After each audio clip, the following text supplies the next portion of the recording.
ရာသီကြိုမှာကိုယ့်ကိုယ်တက်တည်ပြရမယ်တဲနေများအားလုံးပဲမင်္ဂလာပါခင်ဗျာဒေါ်ချီကန်အွန်လိုင်းစာမေးကနေအားလုံးကိုပြန်လည်ကြိုးလဲပါရင်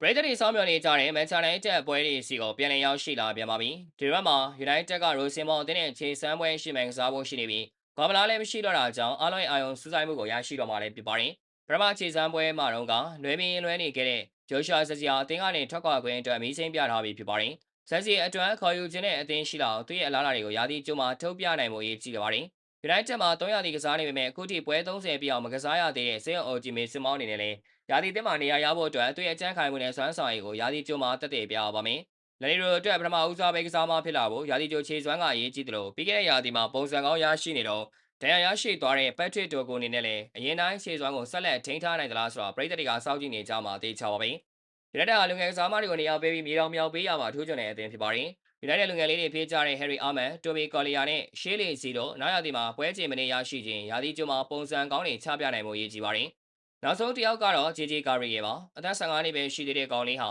ကလေးမတ်စီလိုနာမည်ကြီးပြီး United ပရိသတ်ရဲ့မျှော်လင့်ချက်အနာဂတ်လေးဖြစ်ပါတယ်။ပြီးခဲ့တဲ့ရာသီမှာပရီးမီးယားလိအကောင်းဆုံးလူငယ်ကစားမဆုရရှိထားတဲ့ Carey ရဲ့အတွက်နောက်ရာသီအခွင့်အရေးရလာမလားဆိုတာကတော့ရာသီကျိုးကအစွမ်းဆောင်ရဲ့အပေါ်မူတည်နေမှာအသေးချပါပဲ။ဒါမဲ့ရာသီမှာဘယ်ကစားသမားတွေအခွင့်အရေးရထိုက်တယ်လဲဆိုတာ United ရဲ့ရာသီကျိုးပွဲစဉ်တွေကိုကြည့်ရင်အတူတူအားပေးကြရအောင်ဗျာ။ကြည့်ရှုပေးကြတာကျေးဇူးတင်ပါတယ်